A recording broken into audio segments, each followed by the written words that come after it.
Good evening, everybody. If you can hear me well, I'm going to ask you to put in the chat a thumbs up for me, please, or you could just put yes. Thank you, thank you, thank you.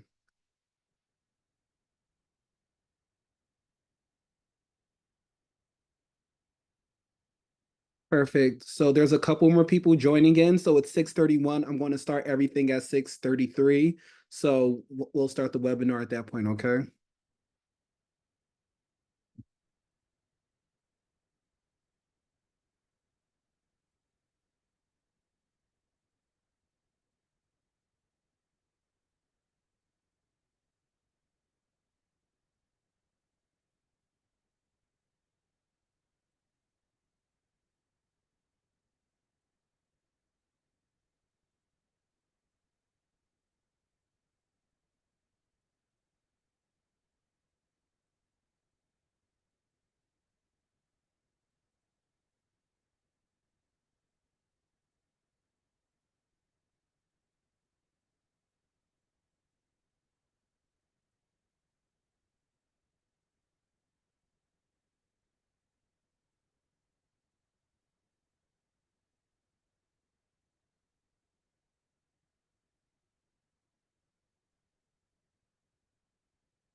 Okay, so we're going to start the webinar right now. So I want to start off by saying thank you everyone for joining us. I know there was a lot going on regarding the registration link, and we had to submit and send you all a new webinar link, but we're so happy that you're here to join us today. I'm going to start off by introducing myself. My name is Kian Clorbird. I am the Senior Program Manager of the Donald M. Payne International Development Fellowship.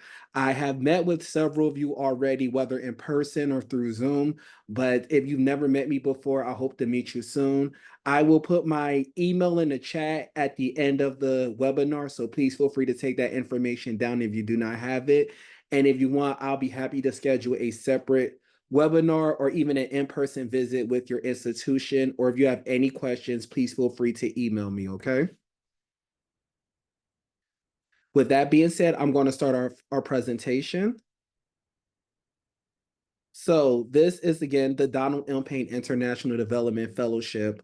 We are a fellowship sponsored by the U.S. Agency for International Development, also known as USAID. If you need any more information regarding USAID, please visit their website, usaid.gov. I will reference USAID several times throughout the presentation.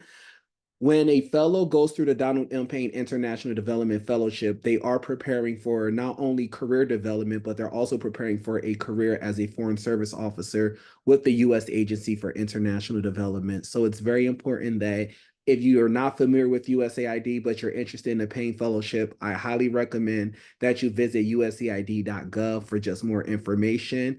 We also have a list of the backstops. I will go over them in this presentation as well, but we also go more in detail on our website, which is paynefellows.org. So please use these resources, okay?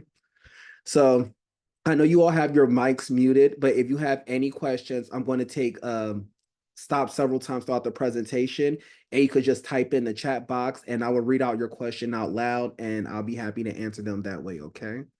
So I'm going to start off with this. So again, this is the Payne Fellowship, and the namesake of the Payne Fellowship is Donald M. Payne Sr. He was the first Black person elected to the U.S. Congress, specifically the House of Representatives, in 1988. He represented New Jersey's 12th Congressional District until his death in 2012. His son, Donald Payne Jr., was his successor. He took over the district until he passed away this year back in April. So we did work with the Payne Fellowship for 2 generations, and we hope to just continue the legacy of Donald Payne Sr. as well as Donald Payne Jr. In this picture right here, you see Congressman Payne with Nelson Mandela, who was the former president of the Republic of South Africa. It's very important that you know a little bit of Donald Payne. I'll start off. So not only was he the first Black person to be elected to the United States Congress from the state of New Jersey, he also served in several Foreign Service committees in the House of Representatives, including the House Foreign Relations Committee. He also served as the chair of the CBC from 1995 to 1997. And he also served as the chair for several diplomatic missions to Europe and to Africa after civil wars in some of the countries in those continents during the 1990s. Okay. Ian, I'm sorry. Could you reshare your screen? We can't see the slides there. Oh, I'm sorry. Can you guys see now? No, nothing's popped up just yet. Give me one moment. How about,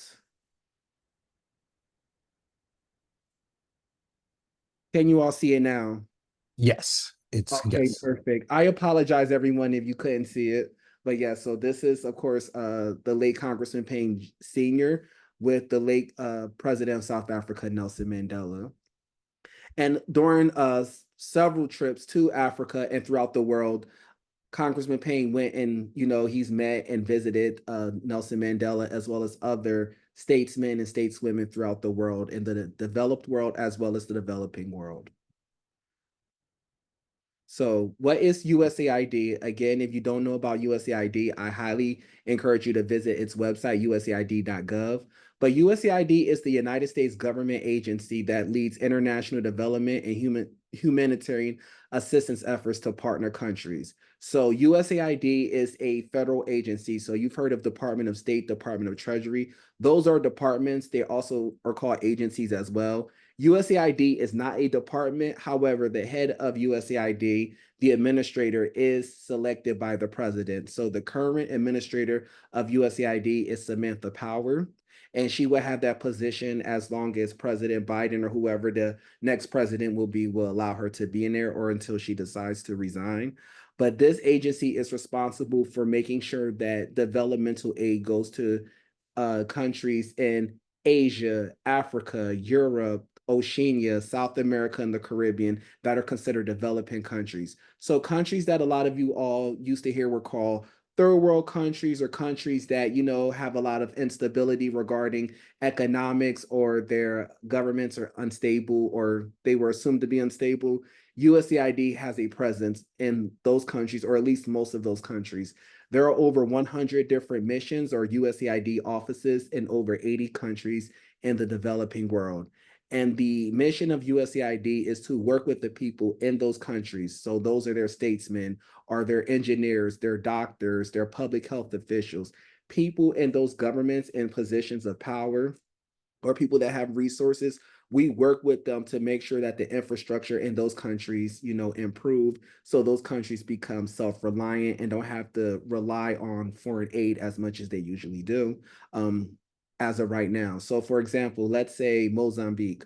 Mozambique has been ranked amongst countries with the lowest GDP for about 30 years now. So USAID does have a mission in Mozambique. So let's say Mozambique, for example, there is a health initiative to, get rid of yellow fever in that country.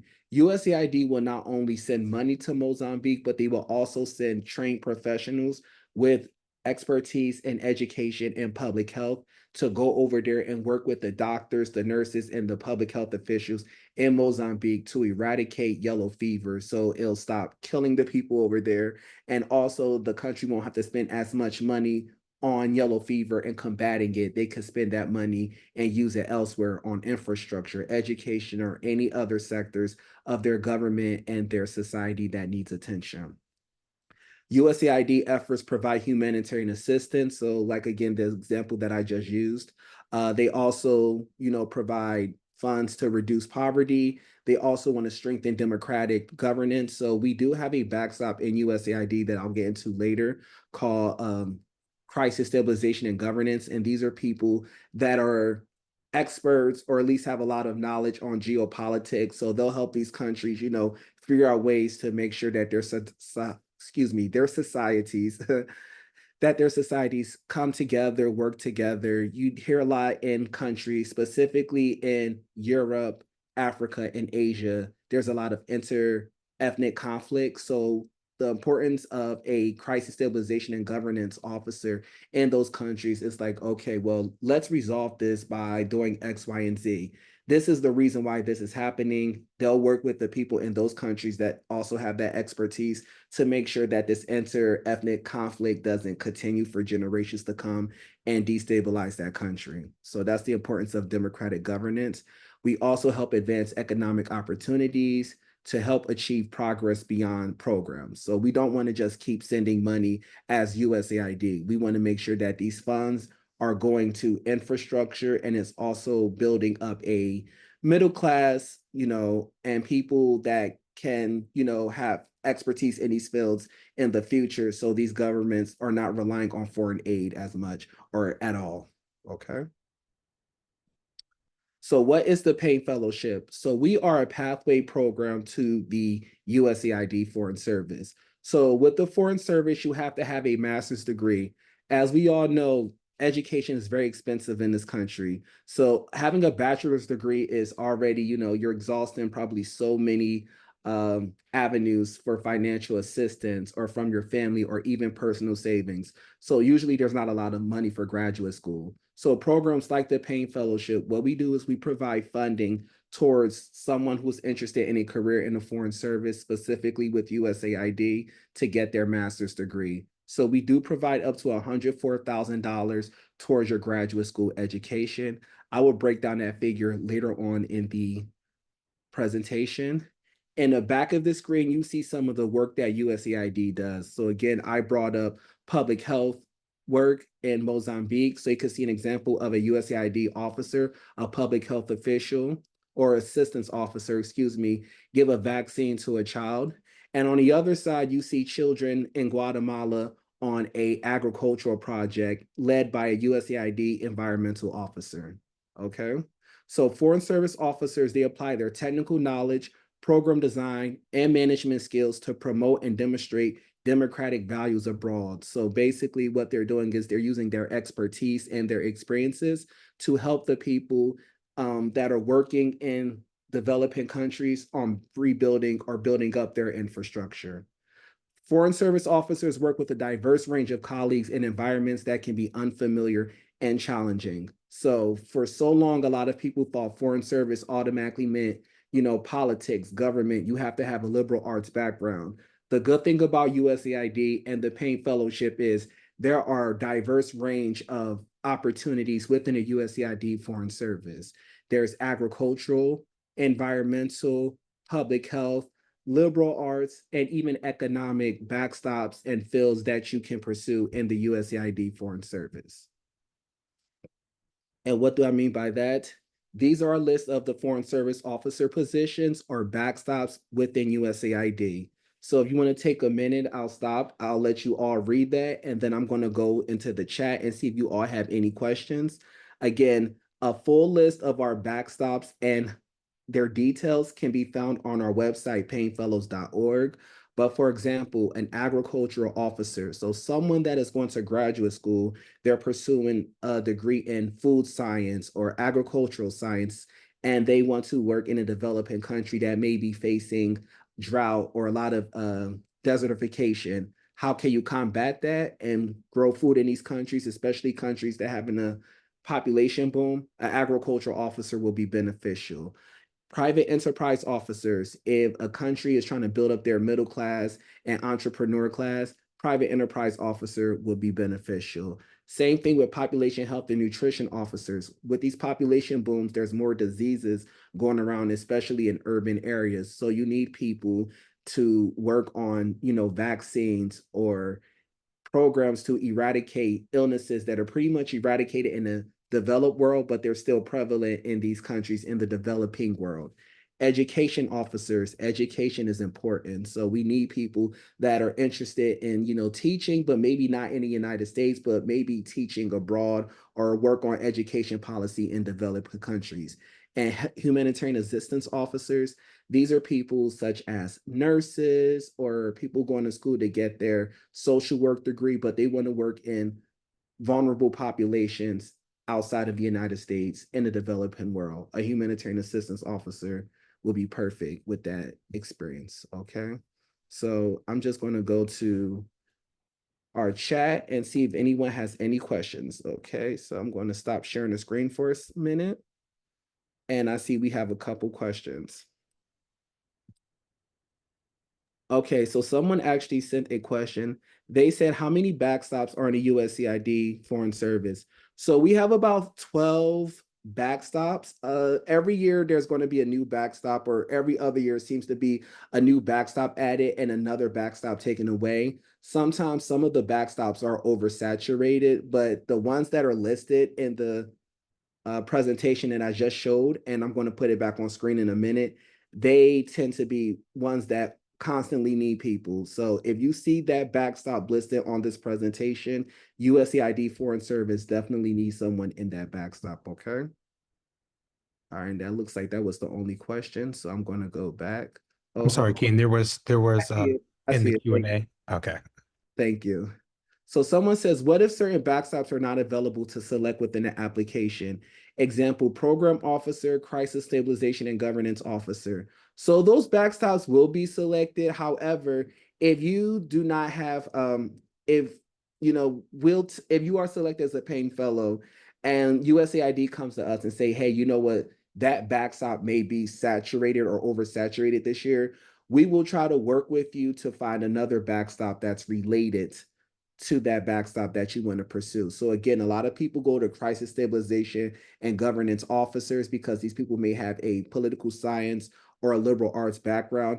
I feel like a humanitarian assistance officer will be another great alternative to that backstop. Same for an executive officer, especially if you have great management skills. Program officers, same thing. That backstop was very popular this past year, but it's also a backstop that's usually underserved in USAID. So I don't think there'll be a problem with the program officer, but a great alternative for that backstop will be the executive officer. Okay.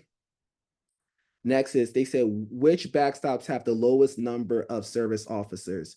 So I don't have that specific answer, unfortunately, but I would say the past couple years, the executive officer, there's not a lot of people that pursue that backstop as a Payne Fellow. So I would say that's one.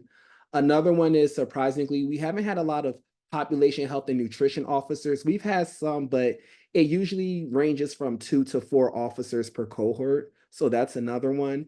And the economics backstop. And I think that's because when people think of foreign service, they don't think of medicine. They don't think of economics or getting their MBA. They don't think that relates with the foreign service or working as a diplomat. So I'm here to tell you that's not true. With USAID, it's a diverse range of opportunities, whether it's medicine, liberal arts, or finance. Okay. Someone said, what is a backstop? So a backstop is basically just what we call um, positions or in the USAID Foreign Service. So think of when you are in school, you see those course numbers, how they're identified.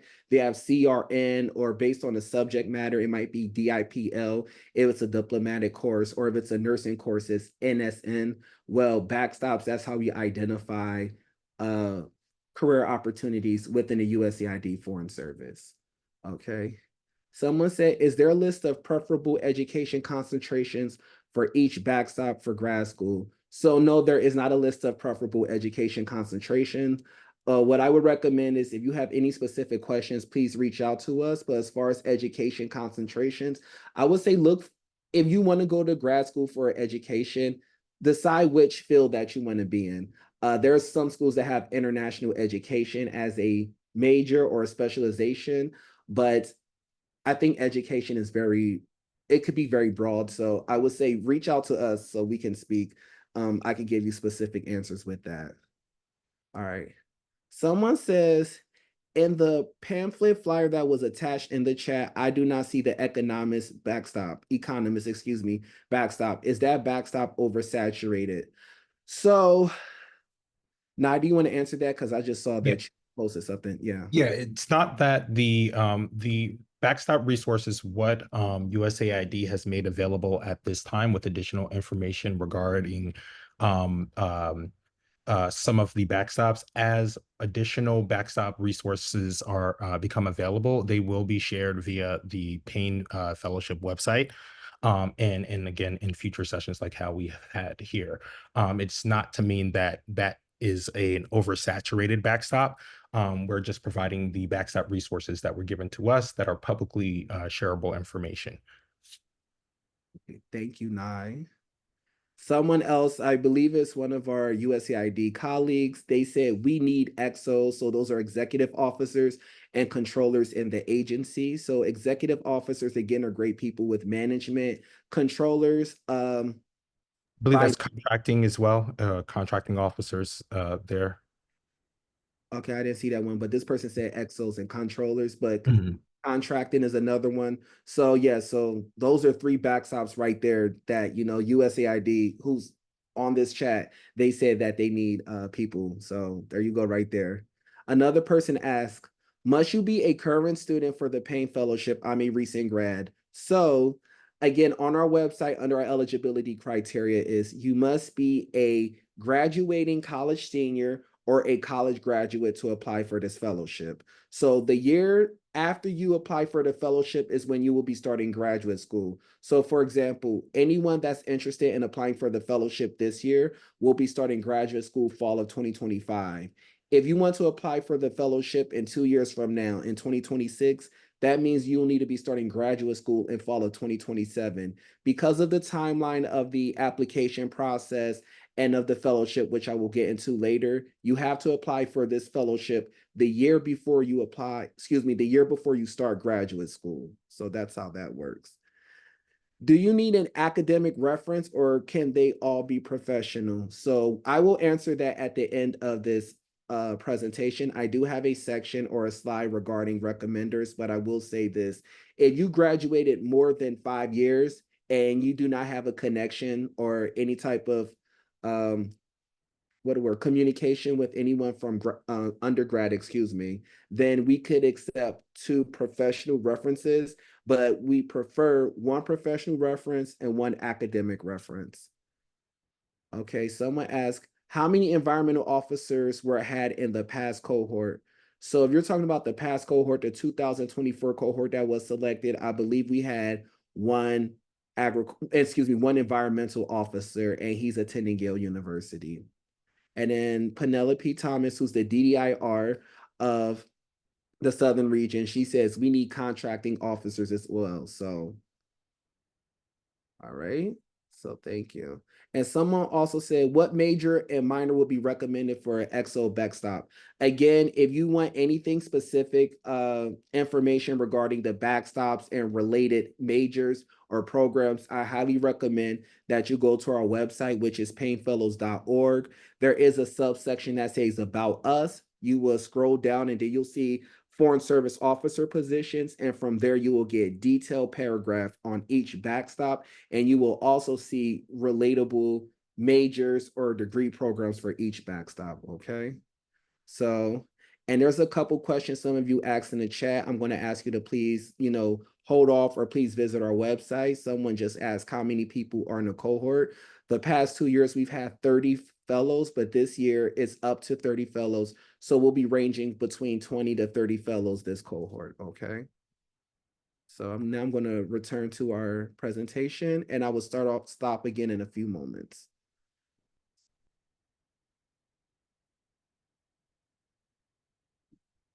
Okay. So again, go to our website and you'll see some backstop descriptions. So this is just some for our engineering officer, economist, and environmental officer. You see some of the work that they do while they're abroad. And this is just a snippet from what's listed on our website. And again, that can be found at paynefellows.org. And some common graduate degrees, okay? So again, I told you all a few slides ago that everyone automatically thinks, oh, if I'm going into the foreign service or if I'm working for the government, I have to have a liberal arts background.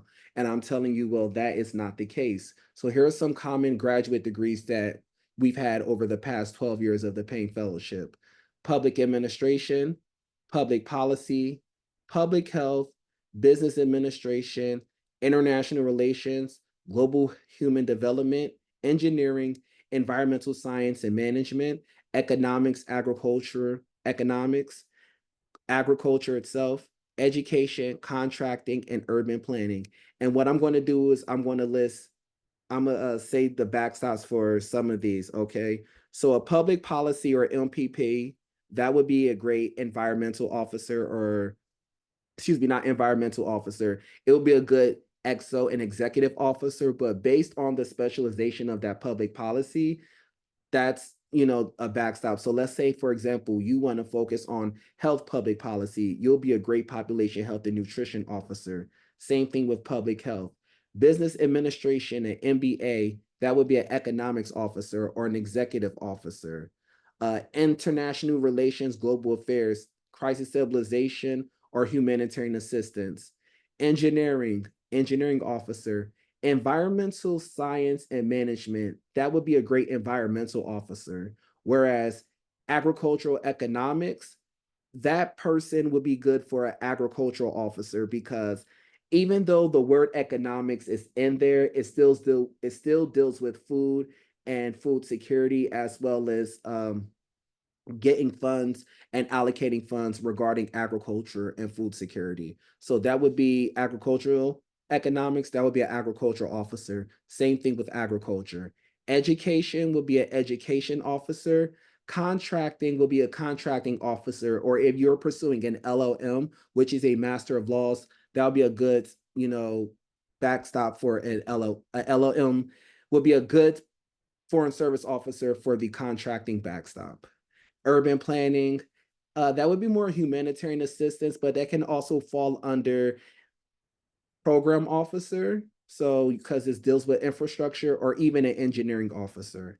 Okay. So these are just some of our 2024 Payne Fellows. There's six of them. And one person in the chat asked about an agricultural officer. And this young man environmental officer. And this young man right here, Kibariti, he'll be attending Yale University and he'll be in their environmental school. So, and that school is also one of our university affiliates or university partners. That list is also available on our website, and these schools provide additional funding on top of what we offer as paying fellows if you attend those schools, okay? And you also see the diversity of the backstop. So you see executive, contracting, population health and nutrition, environment, and program. And again, this past cohort, programming was very popular. We had 9 fellows out of our 30 pursue the program officer backstop. Okay, now this is where everything gets interesting. The eligibility and how to apply section. So, to be a Payne Fellow and to apply for the application, you must be a US citizen. It does not matter if you were born a citizen or if you were naturalized. As long as you are a US citizen and can possess or obtain a US passport at the time of your application, you are eligible from that standpoint. Another thing is you must have a 3.2 cumulative GPA. What that means is in your undergraduate career, your GPA, your cumulative must be a 3.2 or higher.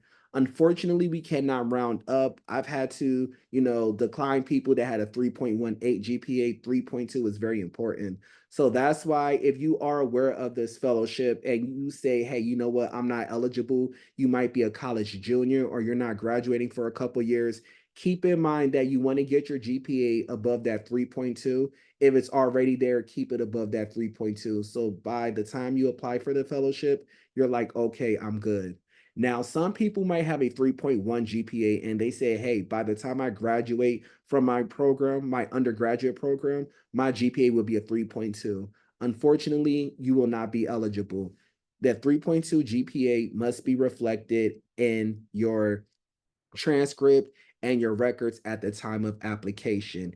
And if you are selected as a Payne Fellow, when you graduate from your undergraduate school, your GPA needs to read 3.2 or higher. Okay. Another thing is someone asked this in the chat as well about if they were a graduate student or if they already graduated from college, can they apply for the Payne Fellowship? The answer is yes. As long as you're planning to enroll in a 2-year graduate program starting in fall of 2025. So if you're like, hey, I already graduated from college, I graduated 10 years ago, am I eligible for the Payne Fellowship? Well, if you graduated from college with a 3.2 or higher GPA and you are a US citizen and you're like, hey, I want to go back to school, I want to get my master's in, let's just say, environmental science, and it's a 2-year program at Florida International University, and I want to start in fall of 2025, definitely apply for the Payne Fellowship. You are eligible.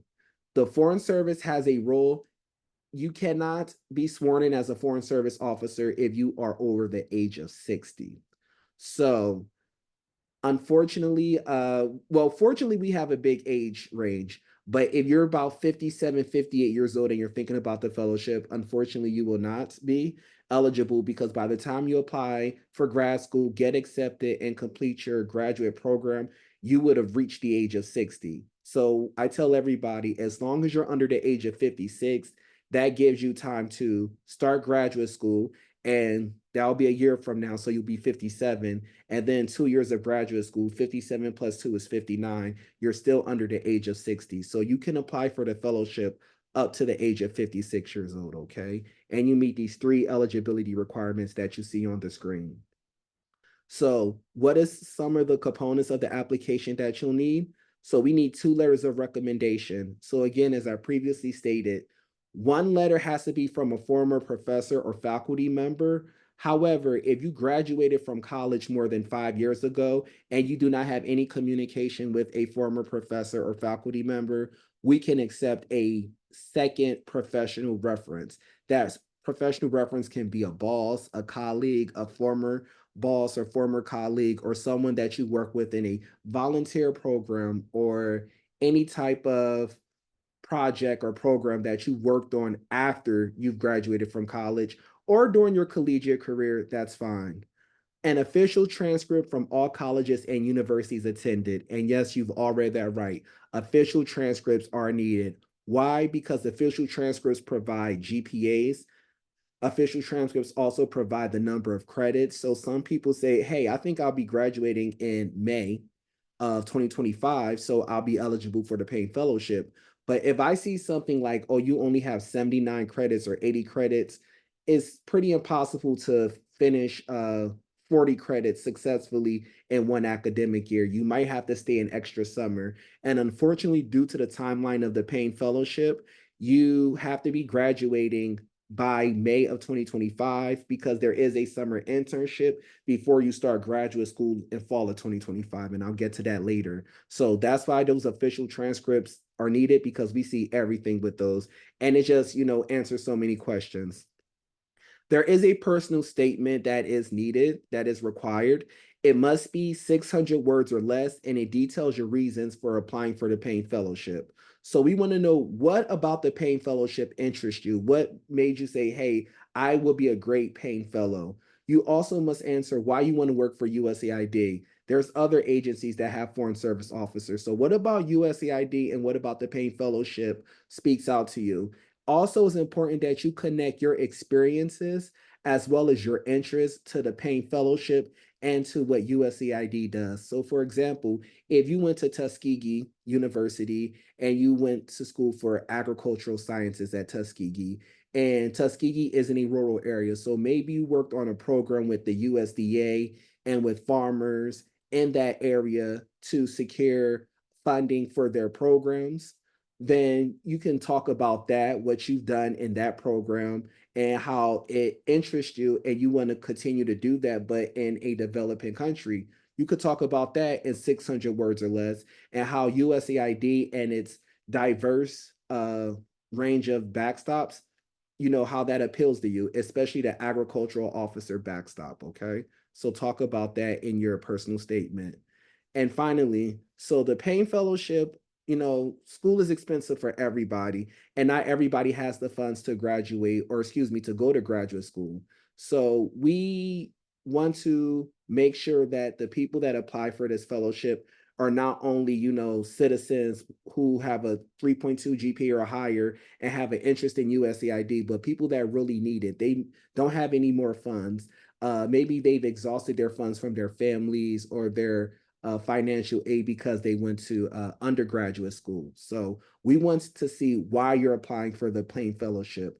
If you say, hey, I only have $20 to my name, I've exhausted all of my federal aid, and the Payne Fellowship will enable me to go to graduate school to get my MPH so I could be a population health and nutrition officer at USAID. Talk about that in that 400 words or less in that financial statement. Talk about how this will allow you to overcome and avoid future debt. Talk about how, if your family doesn't help you pay for graduate school or even help you pay for undergraduate school, bring that up in your application so that way we can see, okay, this person needs the money. Now, just because someone has severe hardship, that doesn't necessarily going to secure them the Payne Fellowship, but we do want to see, who's our target audience, who's applying for the fellowship, and we also want to know, is this money going to make a big difference in how you pay and go to graduate school? All right. So again, in the 600 words or less, we want you to answer the question, what motivates you? What makes you want to be a USAID Foreign Service Officer with the agency? And then the second question is your preparations. What have you done to make you successful as a Foreign Service Officer? And what will you bring? What type of experience or knowledge would you bring to USAID? So again, if you worked on a program here in the United States or abroad on health or agriculture or even governance or mental health, talk about that. If you've done any type of public service experience or an internship with the NGO or with the USAID type program or any type of program, talk about that. Please avoid mission trips. Mission trips are something very different. If you work with the NGO or even if you did any type of academic or learning experience like research, bring that up. Talk about that in your 600 words or less. Okay. And your financial statement, discuss relevance that are not obvious from the numbers. So in the application, there is a FAFSA component. So we do need everyone who's applying for the Payne Fellowship to complete a FAFSA for this year, the 2024 to 2025 academic year. Even if you're not in school, even if you're not in school and you have not been in school in many years, you do plan on going to grad school in 2025. Therefore, we need you to complete a FAFSA, okay? Try to be as honest as you can with the FAFSA. If a question doesn't pertain to you, then there's a 0 or NA option with FAFSA. I've done FAFSA this year for myself. I'm not a Payne Fellow, but I've done FAFSA for school, so I can attest to everything I'm telling you all regarding FAFSA. FAFSA, the report takes about 2 weeks. So if you have not done your FAFSA, do it ASAP because it takes about 2 weeks for the information that you need to complete the application for the Payne Fellowship. It takes about 2 weeks for FAFSA to send you that information. So if you haven't done FAFSA yet, and let's say you do FAFSA by Friday of this week, it'll be about 2 weeks before you get the numbers and information that you need to complete the Payne Fellowship. So let's say, for example, your parents can only give you $3,000 for graduate school, okay? That may not be obvious by the application or the numbers that we ask you to list on the Payne Fellowship. So you need to bring that up in your financial statement. If you are the oldest child or a first generation graduate student, talk about that in your financial statement.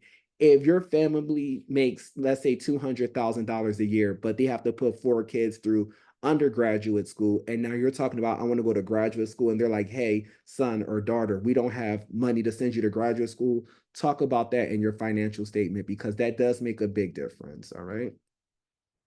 And again, with the recommenders, a professional reference should be an employer, supervisor, a business partner, or a colleague, or a former employer, former supervisor, or former colleague. Or that should be someone that you've worked with in the past, whether it's with the paid position or through an internship or a research project. Someone like that. That's a professional reference. The professional reference person, I highly recommend that you tell your references or your recommenders, excuse me, that you're applying for the Payne Fellowship, send them a link to the fellowship. Send them a link to paynefellows.org and let them read about the Payne Fellowship. Also send them USAID.gov so they can read up about USAID. So that way, this professional reference or recommender, they can say, you know what, I know Sally will be great as a economic officer with USAID because of what she did on our economics research project during undergraduate school, or our economics research project at work when we worked at, I don't know, DC government or Department of Treasury, something like that. It'll allow the recommender to write a letter of recommendation that connects what you do to what you can do as a foreign service officer. Your collegiate reference should be a professor, a college staff or faculty member, or an organization leader while you were while you were in undergrad, or a community leader while you were in undergraduate school. So someone that you took a class with, or a professor of your class, or a TA, or even the president of your school or dean of your studies program, they will be a great collegiate reference for you. But make sure that this recommender knows you very well. It'll be great if you got the president of your undergraduate institution to write you a letter of recommendation. But if they don't really know you and they can't attest to your academic skills or your professional skills, your recommendation is going to fall short. So make sure you get someone that knows you very well. And if you're like, hey, I was taught by a bunch of TAs, there's nothing wrong with that. TAs are very versed, very smart, very knowledgeable in their areas of expertise. And if they see that, hey, you have a thirst for knowledge, that you learn well, and you can apply what you've learned to a paper, a project, to an argument, that would make your letter of recommendation so much stronger. So make sure you do that. Again, your recommender should know you personally and be able to attest to your motives and your experiences, okay? And again, tips for preparing for a competitive application: make sure all of your application components are submitted on time. Make sure you clearly explain your motivations for applying and your backstop and your statement of interest. Demonstrate your academic ability and rigor in studies. So that is reflected in your letter of recommendation from your collegiate recommender, as well as your GPA. Obtain strong letters of recommendation, which we talked about. Demonstrate the need for financial assistance, which you'll do in that financial statement. Include all relevant extracurricular, community, or volunteer experiences, especially leadership roles. Please limit this to roles that you had in college and afterwards, nothing from high school or before. And if you receive any collegiate or professional honors and awards that you think is relevant to the foreign service, that's great. If you said, oh, I received, outstanding student or outstanding worker for my job, that's not big. But if you received, let's say, a grant or an award from the CEO of your company, or if you spoke at a conference in Chile on public health, include that in your application. And the last thing I highly recommend everyone do is proofread all aspects of your application carefully, and then get someone else, hopefully a professional, someone like a mentor, a former teacher, or a supervisor, or someone that you trust. Make sure they proofread everything so that way, if there's any tips that they have to make your application stronger, they can do so. All right. So I'm going to stop right here for a second and I'm going to read some of you guys' stuff. Okay. So I'm looking at some of the questions. So someone says, can you give an example of community leader for college students? Sure. So if you did something like City Year, that's an example. If you are part of student government at your university, your student government advisor or the dean of your school, or if you worked with student government or any type of program at your school, and let's say you did a book drive for a local school, a community leader would be someone who works at that school or someone who helped coordinate that book drive with you. That would be a good reference or a good recommender as a community leader. Okay. Someone else asked, is volunteer work necessary to be considered for the fellowship? Volunteer work or internships are not necessary. Will they make your application stronger? Possibly, but it is not a requirement. Okay. Someone says, can you give okay, we did that already. Someone says, hi, on the Payne website, there is a PDF of a recommendation letter template. Just to clarify, it is not required that recommenders use that specific template, right? Okay, so I'm going to briefly go to the application tonight, but what I can tell you right now is this. When you list your recommender on your application, there is once you enter all of their information, there is a button that asks you to like send reference or recommender to your email, to their email, excuse me. They will receive a instructions on how to fill out their reference. So it's nothing that you need to do, and it's nothing that you can send them. Once you enter their information on your application, you're going to hit a button that says send to recommender, and they will receive a prompt on what to do and how to submit the recommendation for an applicant. All right. I also tell everybody, I should have mentioned this too, whenever once you submit your recommenders information and you send the stuff to them, please follow up with them. Whether you want to follow up with them every day or weekly is completely up to you. But I would say follow up with them and ask them, hey, did you receive the recommendation request from the Payne Fellowship? If your recommender is not responsive or if they're just very nonchalant about everything, I highly recommend that you get another recommender because you do not want someone's um, lack of initiative or lack of interest affect you getting this fellowship. So make sure you tell your recommenders that you're going to have them selected or be listed as one of your recommenders for the Payne Fellowship. Again, it's important that you send them the URL of the Payne Fellowship so they can read about us. And then follow up with them, I would say every 3 days and say, hey, did you receive this recommendation? Did you receive the information, the prompt, or whatever? Some people have reported that it was sent to their spam. So ask your recommender, hey, if they said no, I haven't received it, tell them to check their spam. If they're saying no, have your recommender reach out to us by email, paynefellows@howard.edu, and I will personally tell them what to do to ensure that your recommendation is added to your application. So please keep that in mind, okay? Someone says, could we hear about your background and path into the Foreign Service? So I am not a Foreign Service officer. I am the senior program manager of the Payne Fellowship. So I am not a Foreign Service officer.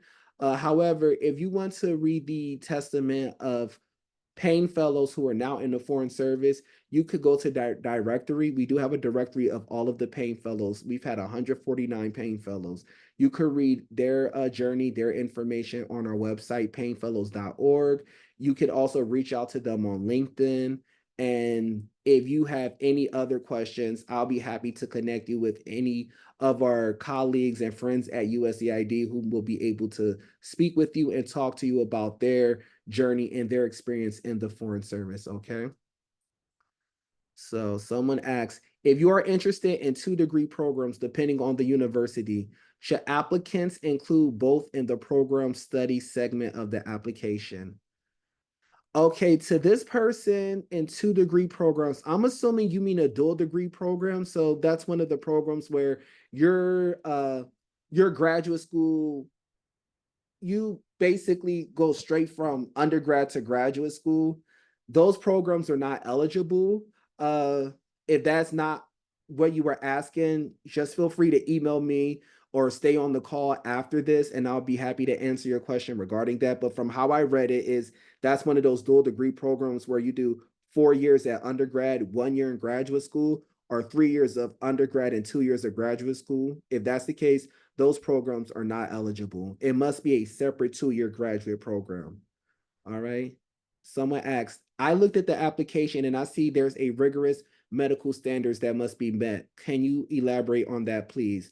I never seen that. I can step in here. So there isn't medical standards in the application. I believe what you're referring to is the medical clearance that all Payne Fellows are required to go through. So Payne Fellows are required to go through TS clearance. They must meet, fulfill, and obtain that piece, as well as worldwide availability with regards to medical clearance. Um, Everyone's situation is different.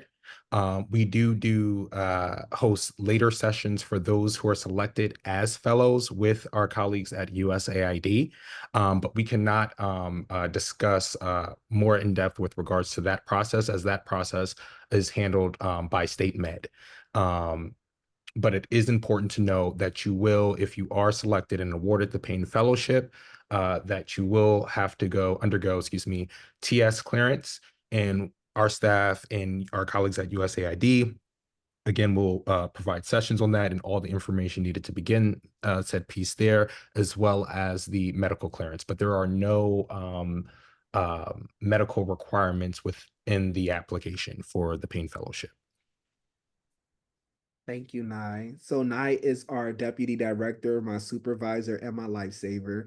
Yeah, so yeah, that was a yeah, thank you, Nye. So yeah, so that question seemed to be more once you are a fellow. So Nye answered it. And if you have any follow-up questions about that, Nye will be happy to answer that for you if you email us at paynefellows@howard.edu.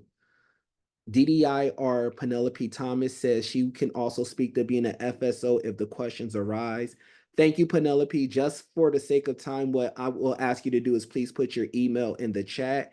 And if you have any questions regarding the Foreign Service, specifically USAID, you have the DDIR Penelope Thomas on the chat, and she'll be happy to answer any questions. Okay. And someone said MIR at Columbia, MBA at. Okay, so these are two separate schools, Ayana. So what I'm going to ask you to do again is just email me directly, or you can stay on a call after this, and then you can specifically ask me what you were, because you were saying dual degree programs, but you're saying now MBA at Harvard and MIR at Columbia. So I'm not sure if you're saying those are both dual degree programs, but again, I'm not sure if you're asking me, is this a 3 and 2 or 4 and 1? So please ask me after this call, okay? Okay, everyone, I'm going to go back to the presentation. And after this, I'm going to have one more stop before the end of the presentation, okay?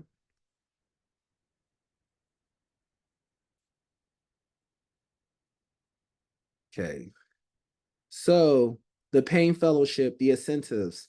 So that's the important part. So this presentation I've been talking about, this being a pathway to the USAID Foreign Service, and how we help provide funding towards your graduate school studies. And I said I would give you the breakdown.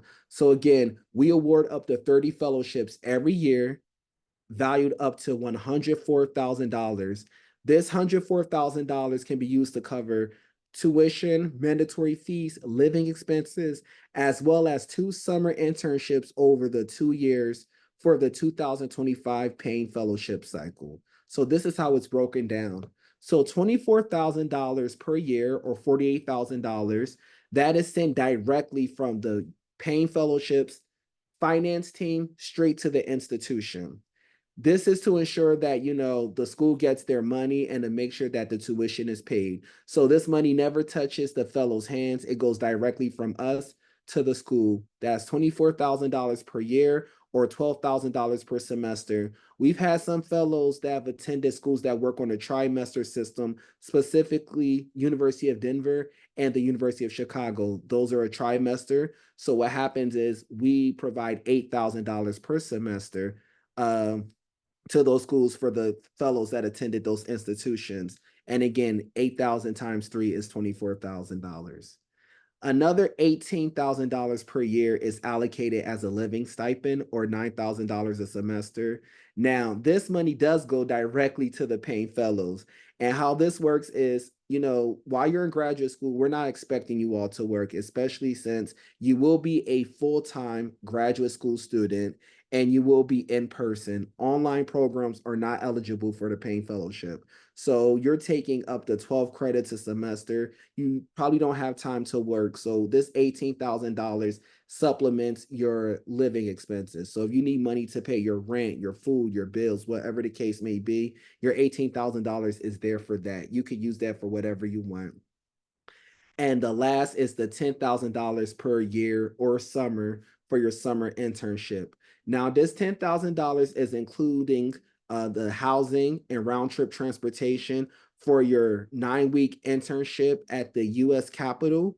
That will be your first summer in DC. So again, so if you are applying for the Payne Fellowship this year and you are selected as a fellow, you will have a fellowship, excuse me, an internship in a US congressional office in the summer of 2025.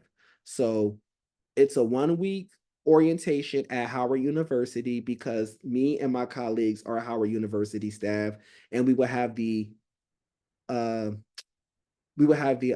I'm so sorry, what's the word? The orientation at Howard University for a week. We will explain the Payne Fellowship, everything that you need to know. We also have panels, we have foreign service officers, as well as former Payne Fellows that come in and talk to you, and icebreakers and activities, just to prepare you for USAID, prepare you for your fellowship, and just prepare you for your internship in general. So that's a 1 week event. After that, you have your 9 week internship at a congressional office. You will be assigned to a congressional office by our congressional program manager, my friend Melina Perez. She will work with Payne Fellows once they are selected as a fellow and sign their contracts confirming their status as a Payne Fellow. She will work with them in congressional offices to make sure that you are placed in a congressional office. Do not worry, you will be in a congressional office if you are a Payne Fellow. So that's a definite. You are paid up to $10,000 for this first summer. However, funds are taken from that 10 grand to make sure we cover your housing and your round trip transportation while you're in DC at the US Capitol. The second summer internship, you'll be working at a USAID mission abroad. So remember, I said USAID has over 100 missions in over 80 countries in the developing world. You'll have a 10-week overseas internship at one of those missions, and you'll be supervised by a foreign service officer in the backstop that you want to pursue. So if you want to be a contracting officer, you will be assigned to a mission where you'll be supervised by another contracting officer, and this will give you insight into what a USAID Foreign Service Officer does, as well as your future as a Foreign Service Officer in USAID. Okay. And then on the right side of the screen, you see a typical flyer that we have. We talk about the program benefits, the eligibility requirements, and also just a list of the backstops that's listed again on our website, paynefellows.org. And you saw them earlier on in the presentation.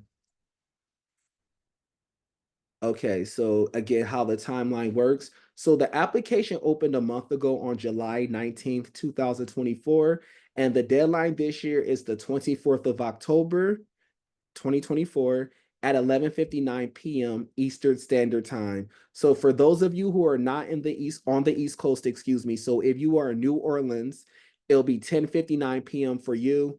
If you're in California or Vegas, it will be 8:59 p.m. Eastern Pacific time for you. So make sure that you realize that anything regarding deadlines with this fellowship is based on East Coast time. Okay, so please be mindful of that. And again, all application components are due at this time. So remember when I was telling you all, we need your letter of recommendations and everything from your recommender. This includes their recommendations. So if your recommender is not doing what they're supposed to do, if they're not following up or they didn't fill out the letter of recommendation and you're emailing them or talking to them and it's 10:59 p.m. Eastern Standard Time, they have 1 hour to submit that letter of recommendation or we cannot accept your application. So it's very important that you stay on your recommenders and that they do everything that they're supposed to do. The finalists will be selected on December the 5th, 2024. We will select 50 applicants as finalists. And after the new year, starting January 6th, that's an eventful day, you will have a virtual writing assessment. And then 2 weeks after that, that's when there'll be an interview. So the interviews, there are group interviews involved, and you will also have a interview where you'll be interviewed by a panel, and you'll be by yourself there. And there's also writing exercises. So it would be a few rounds during the this final stage of the application that happens in January. But then you will be notified around January 24th on whether you were selected as a Payne Fellow or not. Late May 2025 is when we will have that 1 week orientation at Howard University. So that would be probably the week before or the week of Memorial Day. And then right after, the following week after orientation is when you'll start your congressional internship. For your overseas internship, that will happen in summer of 2026. So once you start graduate school, even though you've completed your orientation and your first year assignment, while you're in graduate school, there will still be some tasks that you will need to complete. It's very important that you are responsive to our emails or phone calls if we need anything from you, because that is when USAID will start initiating the top secret clearance process that Nye talked about a few moments ago, and the medical clearance that someone brought up in the chat. We need information on that. We need to make sure that you have your passport, because at this point, once you find out where you're going to be assigned for your overseas assignment, we have to start working on that visa process. So it's very important that if you are selected as a Payne Fellow, that you are responsive and do everything that we ask. We're not hounding you. We just want to make sure that you're able to do everything that you're supposed to do as an intern. We've had fellows in the past that did not do that, and it jeopardized their standing in the program. And we don't want that to happen again, okay? After you graduate from graduate school, which will be around May of 2027, if you were to apply this year and be selected as a Payne Fellow, you'll be graduating around May or June of 2027. Around July of 2027, you will onboard to USAID as a Foreign Service Officer. At that point, you are no longer a fellow, you are a full-time employed, salaried Foreign Service Officer with USAID. Okay. And this is just the journey of a Payne Fellow, a timeline. Again, next summer is the orientation and congressional internship, then your first year of graduate studies.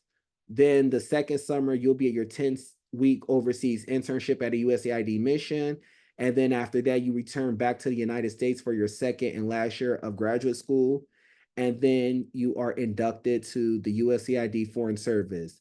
Now, as a Payne Fellow, USAID, this is great that they're sponsoring this fellowship. However, USAID has, and Payne Fellowship, we're recruiting the brightest, and we're also including people that are just have a big community service heart and spirit. So USAID is rewarding you by helping you pay for your education up to $104,000. What they need from you in return is they need you to work with them for at least 5 years. So I tell everybody, once you're in a USAID Foreign Service, it's so many opportunities for career advancement. You're meeting so many different people from different countries. Someone that you work with on a agricultural project one day, 10 years from now might be the president or a prime minister of a country. So you meet people, diplomats, statesmen from all over the world. You're also working on these big projects, initiatives, a lot of career development. So you will want to stay more than 5 years, and we hope you do, but the minimum is 5 years. So after 5 years, if you're like, hey, I enjoyed working at USAID, but I think I want to go somewhere else, then you can do that. You have to wait 5 years to do that, but after 5 years, you can do so. But I highly encourage, if you're getting so much professional development experience, if you're tenured by this point, if you're enjoying yourself at USAID, do that. And there's so many economic benefits to being a USAID Foreign Service Officer as well. And again, Penelope or any of our colleagues at USAID, they can attest to that, and they will tell you about it if you reach out to them, okay? So again, our website is paynefellows.org. If you want to email us, please do so at paynefellows@howard.edu. Now, I'm going to answer some questions right now if anyone has any. And I also want to take you all quickly to our application. And if you have any questions based on that, please let me know. All right. So I'm going to also read some stuff from our Q&A. So Penelope said that's an awesome career. Yes, it is, Penelope. Okay, so now I'm going to do this for you all. Okay, there's no one has any questions. And then perfect. Penelope stuff is in the chat. Okay, so now I'm going to share application with you all. Okay. So this is the Payne Fellowship application. As you see, it asks you about the eligibility. This is no one's personal information. This is a test application that I created. So it's no PII here, but we ask you some of the basic information and you must answer it. All right. So for those of you who've already graduated from college, but you did not start graduate school yet or ever have a graduate program, been in a graduate program, please select professional as your current level. You won't select graduate student because if you select graduate student, we're going to assume that you're currently in a graduate program. So again, if you've already graduated from college and you are not in a graduate program and you've never been in one, select professional, okay? Application details. Please put in your permanent address and your current address. This matters because some people might be working abroad. We've had fellows that worked for the UN or for other companies where they had to live abroad. So their current address may be a foreign address, or they may be living in a different city, but their permanent address is with their family or their home in a different state. You put your demographic information here, your language proficiency. Uh, Please list it right here. You don't have to have a certificate or be certified in language. So let's say, for example, you grew up speaking French and you never took the DELF, which is the Diplôme études langue française. If you never took that before, that's fine. Just put French. And if you can read it well, 5 is your native or bilingual. 1 is elementary. Just assess that way. For travel history, list up the 4 countries where you've traveled. Now, some people been to more than 4 countries. I'm one of them. So I would say list the 4 countries that you've been in the longest. So let's say you lived in France for 2 years, you lived in the United States for 18 years, you lived in England for 6 years, and you've been to Japan and you spent a month there. If you haven't been anywhere else more than a month, then you're going to put those 4 countries that I listed right there, okay? And your personal statement, that 600 word or less statement, you're going to list that right here. I always tell people to type the personal statement in Microsoft Word first because Microsoft Word has a word count. You can also do your edits and make sure everything reads well, proofread, and so forth. And then you can copy and paste and put it right there. How did you learn about the program? If you learned about it through, tonight's webinar, you could put Payne program staff. If you learned from internet search, do that. And then confirmation, that's just to make sure everything is good. Now, when you are saving stuff on the application, hit save as draft. Never put submit as final. Never click that. You only want to click submit as final once you've answered all of the components of the application and your recommenders verify that they've submitted their letter of recommendation. And what you can do by that is, remember when I told you all your letter of your recommender, you click a button and it sends the information. So let's say, for example, I want Dr. John, his last name is Rose. He doesn't have a suffix. Let's say he's a professor of uh, African history. He's at Temple University, my alma mater, and his phone number is, I'll do a 267-555-0965, okay? And let's say his email is uh jrose at temple.edu. Okay. So this is an example. Once you've listed all of that information for Dr. John Rose, you're going to click on initiate email request. All right. Now, how will you know Dr. John Rose submitted his stuff? First off, you should always confirm with him.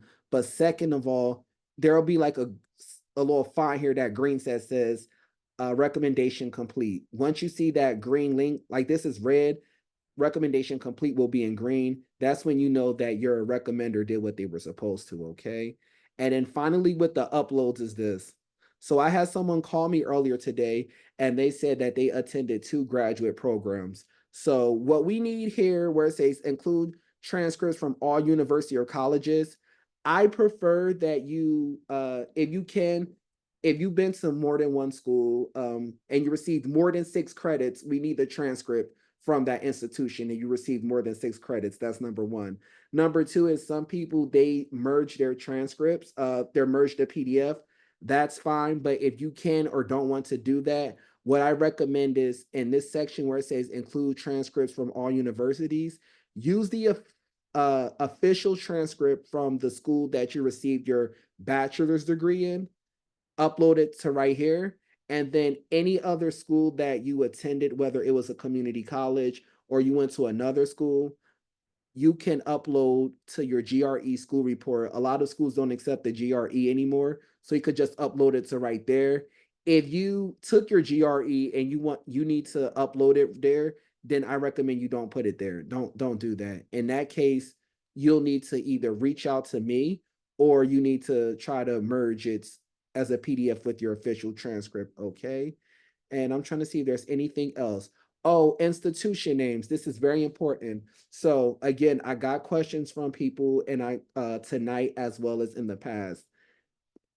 So because the application deadline for the Payne Fellowship is so early in the year, it's in October, you're not going to have a admissions letter from your school already. You're not going to have it unless you applied last year and you decided to defer it to start in fall of 2025. You haven't been accepted to a graduate program yet. So what you will do is you will list the names of 4 schools or up to 4 schools that you plan on attending or applying to start graduate school next year. So let's say, for example, I want to start graduate school next fall, but I haven't applied yet. But as a Payne Fellow, I have to start grad school next year if I'm applying this year. So I'll put in Howard University.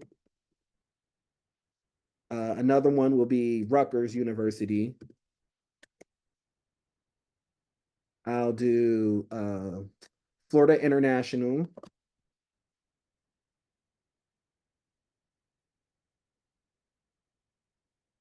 And misspell Florida, excuse me. And I'll say University of Minnesota. If the school has a specific campus, let's say University of Minnesota, St. Paul, make sure you put St. Paul. And then, again, I'm sorry, gotta capitalize this P. And then make sure you select a date. Now, your date should be that you date apply, will apply.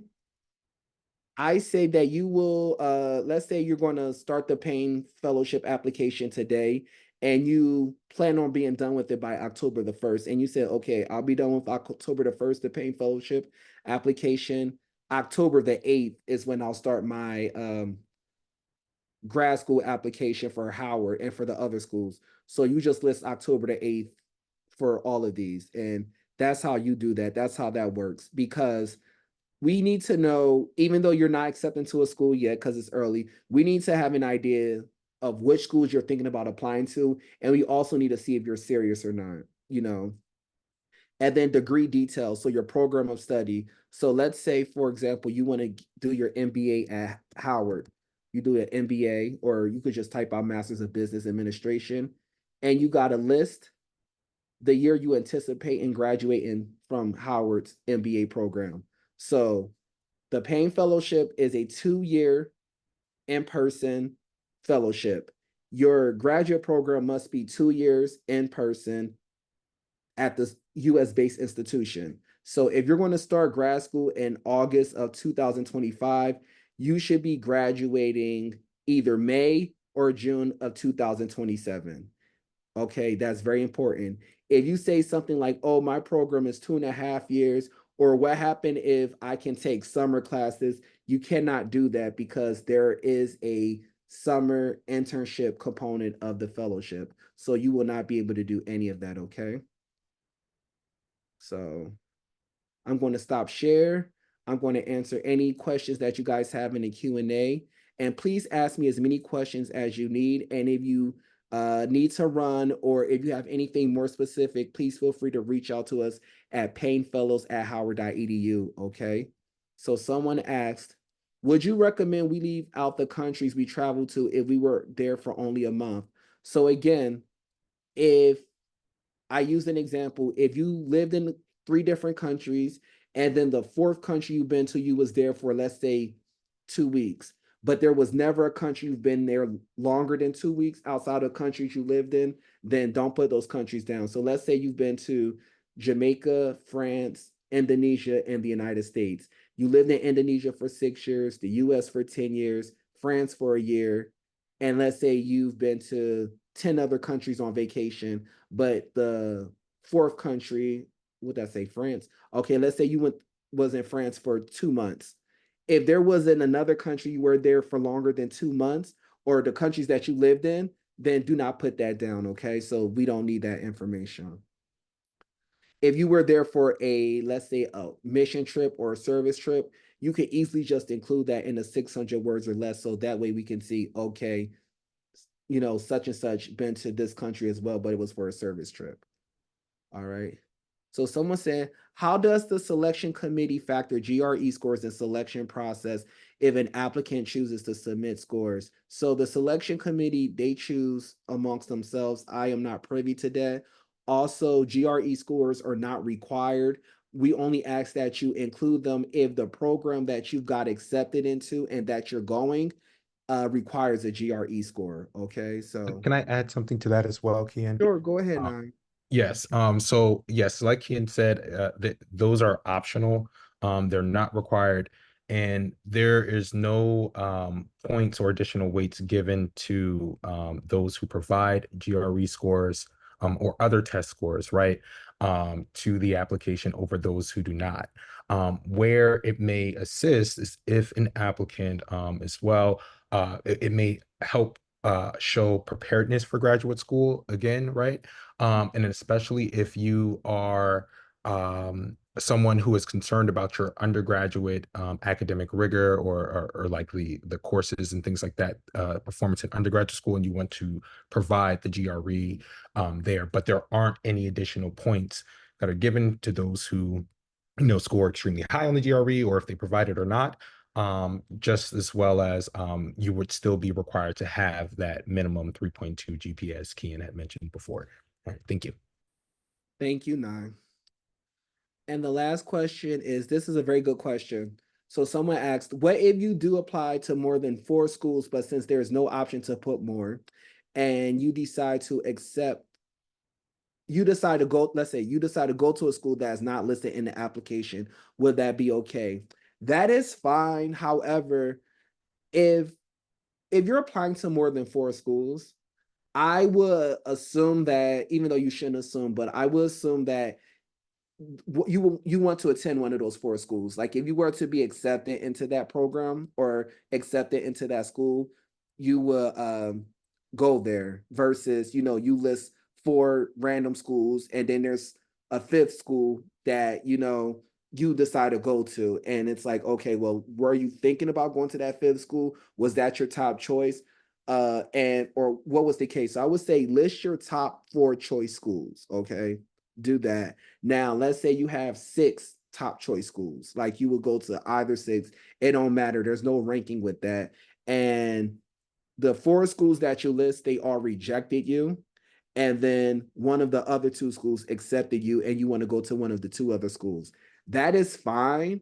Just let us know. Say, hey, Ken, I got accepted into, let's say, University of Illinois, Chicago, and that was not one of the schools that I listed in my application. Just let us know that there is, and I please correct me if I'm wrong. There, once you are selected as a Payne Fellow, we do ask you to verify the graduate program that you're going to start in the fall. So we will need to see the admissions letter from the University of Illinois, Chicago. That is correct. Yes, yeah. If there are everything Kian just said, if there are some changes, which there has, every year there may be certain things. One school may offer them money, even though it wasn't one of their priority for institutions, et cetera. So a fellow's come back and said, hey, although I really want to go to Columbia, or just as an example, although I really want to go to Columbia, UT Austin has given me way more money. So I just applied. It was the 5th school I applied to, but I didn't list it. So long as they have their acceptance letter, et cetera, that is again fine. We'll update on our end. Now, to Kian's point, the academic programs, all of our Payne Fellows, once you are admitted into the fellowship, and once we collect the information from you with regards to the academic program and institution you plan on starting right for fall 2025, we take the list of programs, your acceptance letters, etc., and we package it for our colleagues at USAID. The USAID backstop coordinators do the approvals for the Payne Fellowship academic programs. I cannot stress that enough, because all of our Payne Fellows, like Kian had mentioned, go into career backstops. It is extremely important that the academic program, right, aligns to the competencies for the technical career backstop within USAID, be it EXO program, ag, contracting, whichever one there that you intend on going into. Okay. Yes, I'll stop there. Thank you, Nye. We had another question. This is another good question. So, can you study abroad if accepted as a paying fellow? The answer is yes, but there are limitations. So, let's say, for example, Xavier University of Louisiana, they have you want to go to Xavier for their MPH program, their Masters of Public Health, and there is an option, excuse me, to study abroad for a semester in, let's say, Egypt for a health program or Tanzania for a health program. You can do so as long as you're receiving credits for that study abroad program, as long as that program is administered by Xavier University of Louisiana, and it cannot affect or impact your graduation date. So I tell everyone all the time, I think it's so make sure that the school is sponsoring the program, that it's under their curriculum, you're getting credit for that program, and it's not going to affect with your graduation date. So let's say, for example, the study abroad is only 6 credits for one semester. That means that you might be 3 to 6 credits behind by the time you were originally supposed to graduate, and that would mess up the timeline of your fellowship status. So you will not be able to study abroad that way. But if it's a full-time study abroad program and it's administered by the university that you're attending, a US based institution, that's completely fine. I would say, give you some examples. There's a couple fellows that are attending Johns Hopkins School of Advanced International Studies in Washington, D.C., Payne Fellows. And there is an option for them to study abroad for 1 year in Bologna, Italy, and 1 year in DC, of course. So they were eligible to study abroad because the program is administered by Johns Hopkins, which is a US based institution. They will still be full time students while they're in Italy, and it's not going to affect their graduation date. So, and even though they'll be there for 1 year, they'll be back before they have to go get their visa and go abroad to their second year or second summer overseas assignment. So they're fine with that. And that'll be the same case if you were to go to a graduate study abroad program at Xavier University or any other US based institution. Someone asked, just want to confirm for the financial section on the application, we are supposed to be using the 2004 to 2005 FAFSA form, right? And not the 2003 to 2004 FAFSA form. That's correct, the 2004 to 2005. So that's why I said, please fill out that 2004 to 2005 FAFSA application as soon as possible, because we need that information. And FAFSA takes up to 2 weeks to give you the report, the student aid report. So make sure that you do that as soon as possible so you could get that SAR information as soon as possible, and you can put that information on your Payne Fellowship application. Okay. So we are at the end of our session, our webinar. So if you have any last minute questions, please, please, please put them down. I want to make sure that you all come out of this webinar with questions answered. You're able to comfortably complete the application, or if you're close to comfort and you need some more questions or some one-on-one, please let me know. But the chat is open, and I just ask that you answer some questions, please. So where do we apply for FAFSA? You will go to FAFSA, go to the FAFSA website to apply for your FAFSA. Now, That's studentaid.gov there. So again, all U.S. citizens who are seeking Department of Education assistance and for as a requirement for the Payne Fellowship, you should be completing that on the studentaid.gov directly. What is meant for the 2004-2005 form? Lexi, we said 2024 to 2025 FAFSA form, if that's what you're referring to. But if you're talking about a different form, can you please type it in the chat to specify? No worry, Lexi, you good. I talk fast, so it's fine. All right. Thank you, Penelope. Okay, you all, again, any questions? paynefellows@howard.edu is our email address. Paynefellows.org is the website that we have, and it has detailed information on all of the backstops, as well as our eligibility criteria and a directory of all 149 Payne Fellows that have gone through the program. So I thank you all for taking this time to be with us tonight. I know the setup is a little different, but I do hope I was able to engage with you all and I wasn't just talking at the screen. And I appreciate all you guys' support and your attendance, and you all have a great evening. I'll be on the call for a couple more minutes if you just want to ask me any questions, okay? But thank you all to the rest. Okay, Ayana, you have your hand up. Give me 1 second. Yes, Ayana. Hi, yes, thank you so much for your time. Just trying to clarify with the question I was talking about earlier. I kind of just wanted to know, not necessarily about like doing a dual degree program, like two different degrees, but more so if I was interested in like an MBA at Harvard and then like a Master's of International Development at Columbia, Mhm. like would I be able to like put down in the little like degree, like interest degree program, I put MBA slash like international development? Like how would that, or does that not really matter?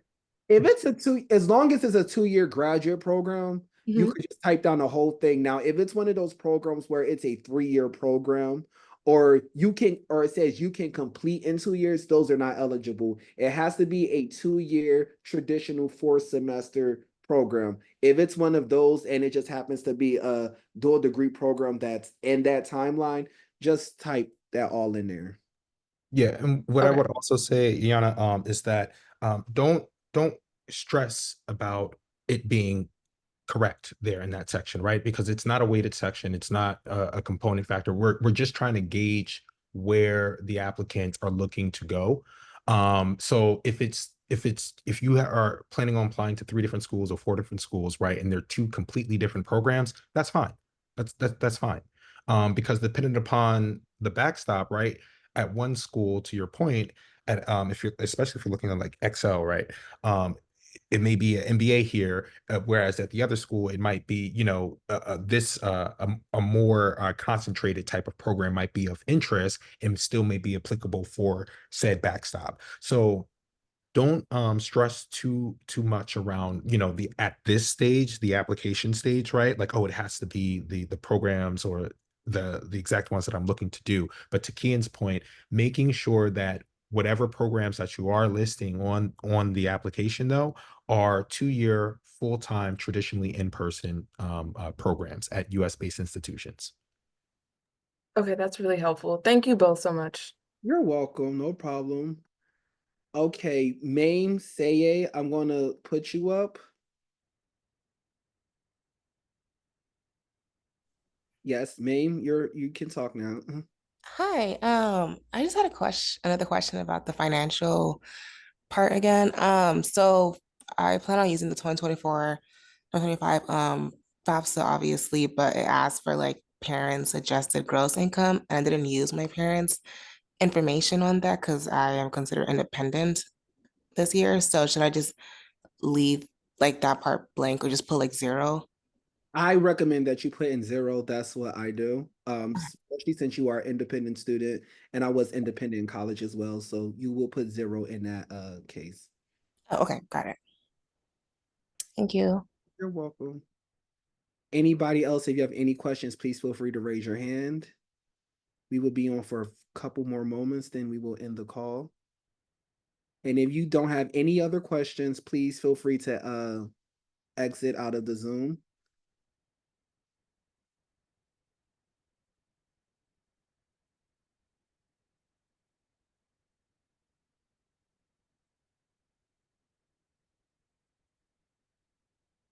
Okay, we have 4 more guests. I'm gonna stop the recording. Okay, thank you.